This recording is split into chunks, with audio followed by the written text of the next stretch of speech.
Hello दोस्तों, हम इधर से आए हैं, एक सर अभी इधर से आएंगे और वो न्यू सर है आप लोगों के लिए। क्योंकि अब देखिए 2020 गुजरने वाला है, 2021 आने वाला है और सारे वैकेंसी अभी जैसे कि बिहार एसआई का वैकेंसी आ चुका है और ना जाने कितने वैकेंसी आना स्टार्ट हो जाएगा। इलेक्शन भी आ रहा है तो तैयारी आपका जमकर होना चाहिए। तो आप लोगों के लिए हम एक स्पेशलिस्ट साइंस टीचर लाए हैं, बेहतरीन पढ़ाएगा, मज़ा आएगा आप लोगों को, यकीन मानो। अगर आप उनसे पढ़ लेते हो, कोई भी कॉन्सेप्ट क्लियर करेगा मेरी तरह, यानी कि जिस तरह हम आपको मैथ पढ़ाते हैं, रीजनिंग पढ़ाते हैं, कोई भी कॉन्सेप्ट क्लियर करते हैं तो आपका सवाल बनता है और बनेगा। उसी तरह से साइंस का टीचर लाए, थ्योरी पार्ट आपको पढ़ा के फिर आपको ऑब्जेक्टिव पार्ट पढ़ाएंगे, बेहतरीन ढंग से पढ़ाएंगे, यकीन मानो। अंत तक वीडियो देखना और अपना एक नोट्स तैयार करते चलना, बहुत मजा आएगा। तो चलिए सर आइए, ये सर का नाम है मिथिलेश सर। देखिए यहाँ पर आप लोगों के लिए प्रस्तुत कर रहे हैं मिथिलेश सर को। बहुत ही अच्छे ढंग से पढ़ाते हैं, समझा के पढ़ाते हैं, यकीन मानिए। सर आपको अपना इंट्रोडक्शन दीजिए। और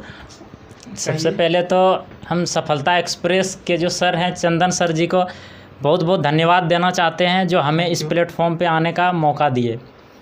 तो हम ये कहना चाहते हैं सभी मेरे प्यारे साथियों लोग से कि साथियों, अगर आपका प्यार, आपका सपोर्ट इस पूरे परिवार पे बना हुआ रहेगा तो हम लोग आपके लिए कुछ बेहतर कर पाएंगे। तो इसी के साथ हम जो है साइंस इस प्लेटफॉर्म पे पढ़ाएंगे, आप लोग के लिए लेकर आएंगे बहुत ही शानदार कंसेप्ट के साथ, बहुत ही एक सीटेबल कंसेप्ट के साथ, जो आपको बहुत ज़्यादा एग्जाम में हेल्पफुल साबित होगा। और जो भी सर पढ़ाते हैं ये तो पक्का आपको समझ में आ जाएगा। और एग्जाम आपको देखो, सबसे पहली बात क्या होता है कि आप लोग उछल कूद करके जो पढ़ते हो, कभी ये चैनल को वो चैनल, वैसा नहीं करना। एक चैनल से जुड़े रहो, आपको सब चीज़ यहाँ पर मिलेगा और बेहतरीन ढंग से मिलेगा। अगर कोई भी चैप्टर स्टार्ट होगा तो उसका क्या बोले, अभी थ्योरी पढ़ेंगे, फिर ऑब्जेक्टिव कराएंगे, इसलिए आप धैर्य के साथ पढ़ना, बहुत मजा आएगा। तो सर क्लास अभी लेंगे, पूरा क्लास कीजिएगा। कैसा लगा मुझे बाद में कमेंट के माध्यम से भी बता सकते हैं, और सर भी खुद कमेंट पढ़ेंगे कि कैसा आज का क्लास। फर्स्ट क्लास है, बेसिक से बताएंगे। तो सर क्लास लीजिए आप आराम से। ठीक है सर। तो साथियों, सबसे पहले हम जो है थ्योरी क्लास स्टार्ट करते हैं। और आज जो हम थ्योरी में आप लोग के साथ डिस्कशन करने वाले हैं, सबसे पहला टॉपिक हम उठाते हैं प्रकाश का परावर्तन। तो साथियों, सबसे पहले प्रकाश का परावर्तन समझिए। सबसे पहले लाइट समझना बहुत ज़रूरी है। ये प्रकाश होता क्या है, सबसे पहली बात। यहाँ से क्वेश्चन आपके एग्जाम में सीधे प्रश्न पूछे जाते हैं, ठीक है। तो सबसे पहले समझिए प्रकाश होता क्या है। तो प्रकाश एक ऊर्जा का स्रोत है जिसकी तरंगदैर्घ्य 3500 एंगस्ट्रम से लेकर के 7000 एंगस्ट्रम के बीच में होती है। ये चीज़ आपको बहुत ज़्यादा इम्पोर्टेंट, बहुत ज़्यादा मायने रखता है ये चीज़ साथियों। अब इसमें होता क्या चीज़ है, ध्यान से समझिए। ये आपको एग्जाम में कभी कभी पूछता है कि इसकी तरंगदैर्घ्य बताइए। एक क्वेश्चन यहाँ से और भी बनता है आपको, हम पॉइंट वाइज डिस्कस करते हैं। सबसे पहले कि यहाँ से क्वेश्चन जो सीधे सीधे आपके एग्जाम में आने वाले हैं, जैसे निर्वात में प्रकाश की चाल कितनी होती है। सबसे पहले निर्वात में प्रकाश की चाल।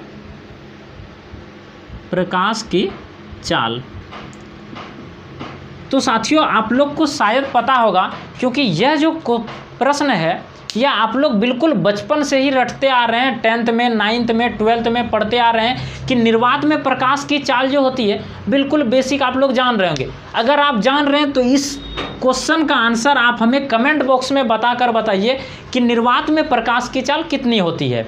तो आइए हम अब टॉपिक पे डिस्कस करते हैं। तो सबसे पहले इस टॉपिक में हम जो समझने वाले हैं साथियों कि प्रकाश का परावर्तन होता क्या है। यहाँ से बिल्कुल क्वेश्चन आएगा आपको एग्जाम में, थ्योरी के साथ बिल्कुल बेसिक से समझते जाते हैं। बिल्कुल 0 to हीरो बैच हम स्टार्ट कर रहे हैं। ये बिल्कुल आप किसी भी एग्ज़ाम की तैयारी कर रहे हैं, कोई भी कम्पिटिटिव एग्ज़ाम की तैयारी कर रहे हैं, तो ये सारा आपके लिए बहुत ज़्यादा इम्पोर्टेंट होने वाला है। तो सबसे पहले प्रकाश समझाए कि प्रकाश एक ऊर्जा का स्रोत है जिसकी सहायता से हम किसी भी वस्तु को देख सकते हैं। इसका अगर स्टैंडर्ड फॉर्म में डिफिनेशन जाना है, 12th लेवल का जाना है, तो इसकी तरंगदैर्घ्य जो होती है 3500 एंगस्ट्रम से लेकर के 7000 के बीच होती है, ठीक है साथियों। नेक्स्ट अपना समझेंगे कि प्रकाश का स्रोत क्या क्या होता है। तो साथियों प्रकाश का जो स्रोत है वो बहुत सारे स्रोत है, जनरली तो 2 स्रोत है। कौन कौन? मानव निर्मित और एक प्राकृतिक स्रोत। अब ये प्राकृतिक स्रोत क्या है? तो प्राकृतिक स्रोत वह स्रोत को कहा जाता है जो प्रकृति के द्वारा पहले से निर्मित है। जैसे हम एग्जाम्पल की बात करें, इसका एग्जाम्पल की बात करें तो सूर्य सबसे बेस्ट, सूर्य। अब ये सूर्य क्या आपने बनाया है? बिल्कुल नहीं। हमने बनाए? नहीं बनाए हैं। तो यह कहाँ से निर्मित है? तो साथियों ये प्रकृति से निर्मित है। तो सूर्य हो गया। अब नेक्स्ट अपना आता है मानव निर्मित स्रोत। तो मानव निर्मित स्रोत क्या है? तो मानव निर्मित वह स्रोत को कहा जाता है जो मानव के द्वारा निर्मित वस्तु है, जिससे मानव के द्वारा निर्मित, जैसे हम ले लेते हैं लालटेन वगैरह ले लिए, मोमबत्ती ले लिए, ये सारा जो एग्जाम्पल हो गया ना साथियों, ये सारा किसका हो गया? ये मानव निर्मित स्रोत है। ठीक है, यहाँ तक चीज़ें क्लियर हो गया। आई होप कि आपको यहाँ तक सारी चीज़ें आप लोग को क्लियर हो गया होगा। ठीक है, अब हम इसको रब करते हैं और आगे हम आपको बताते हैं कि प्रकाश के परावर्तन नियम और प्रकाश का परावर्तन होता क्या है। तो चीज़ें समझिए। देखिए, तो साथियों प्रकाश का परावर्तन कहते किसको हैं? तो ध्यान दीजिएगा, ये कोई अपना एक पृथक पृष्ठ है, इसको बोलते हैं पृथक पृष्ठ, अर्थात एक ये प्लेन मिरर ले लिए हम। अब इसमें होता यह चीज़ है कि कोई एक आपतित किरण, किसी बिंदु स्रोत से आती प्रकाश की किरण, ये कोई एक किरण आया और ये क्या होता है, यहाँ से परावर्तित होकर ये रिफ्लेक्ट हो गया, परावर्तित हो गया। तो इस जो किरण आ रहा है, किसी बिंदु स्रोत से जो किरण आया उसको बोलते हैं हम लोग आपतित किरण। क्लियर? तो इसको हम क्या कहते हैं? हम नाम साथ साथ लिखते जाते हैं, आपतित किरण कहते हैं। नेक्स्ट जो अपना होता है वो यहाँ से देखिए, ये परावर्तित होकर निकला, ये जो अपना प्लेन मिरर है यहाँ से ये परावर्तित होकर निकला, और जो किरण परावर्तित होकर निकलता है उसको कहा जाता है परावर्तित किरण। उसको क्या कहा जाता है साथियों? परावर्तित किरण कहा जाता है। ठीक है, अब इसके बीचों बीच डाला गया अभिलंब, बीचों बीच डाला गया जो लंब है इसको कहा जाता है अभिलंब। इसको क्या कहा जाता है दोस्तों? अभिलंब कहा जाता है। ठीक है, अब देखिए प्रकाश का परावर्तन नियम, 2 नियम है इसका, इम्पॉर्टेंट है, ध्यान से समझना है। पहला नियम क्या? कि आपतित किरण, अपवर्तित किरण एवं आपतन बिंदु पर डाला गया लंब, तीनों कहाँ पे होता है? एक ही तल में होता है। क्या क्या बोले? ध्यान से एक बार सुन लीजिए फिर से। आपतित किरण, परावर्तित किरण एवं आपतन बिंदु पर डाला गया लंब जो है, तीनों एक ही तल में होते हैं। ये होता है पहला नियम। अब इसका दूसरा नियम क्या है? तो इसका दूसरा नियम बच्चों ये है कि आपतित किरण अभिलंब के साथ जो कोण बनाती है, अर्थात ये वाला एंगल, इस एंगल को कहते हैं आपतन कोण। इस एंगल को क्या कहते हैं बालक? आपतन कोण कहते हैं। क्लियर?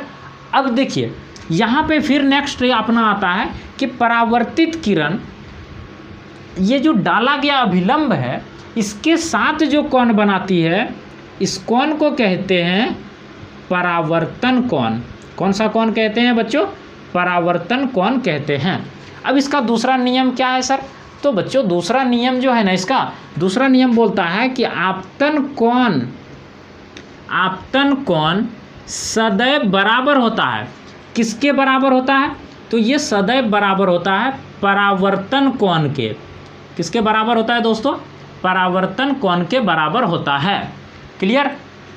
तो आई होप आप लोग को ये सारी चीज़ें समझ में आ गया होगा। अब एक तो इम्पॉर्टेंट चीज़ जो एग्ज़ाम में क्वेश्चन पूछा जाता है, अब देखिए यहाँ पे यदि यह वाला एंगल आपको दे रखा है, अर्थात आपतन कोण आपको दिया जाए, आपसे कोई सवाल पूछ दिया कि ज़रा बताना कि आपतन कोण अपना 30 डिग्री है तो परावर्तन कोण का मान कितना हो जाएगा। अगर आपतन कोण को हम आई मान लें, इसको आर मान लें, तो आई एंगल दिया हुआ है 30 डिग्री।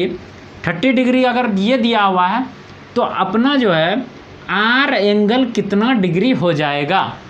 तो आप लोग यहाँ से डायरेक्ट बता सकते हैं क्योंकि हम जानते हैं प्रकाश के परावर्तन नियम से ये चीज़ होता है कि आपतन कोण परावर्तन कोण के साथ बराबर होता है, बिल्कुल बराबर होता है।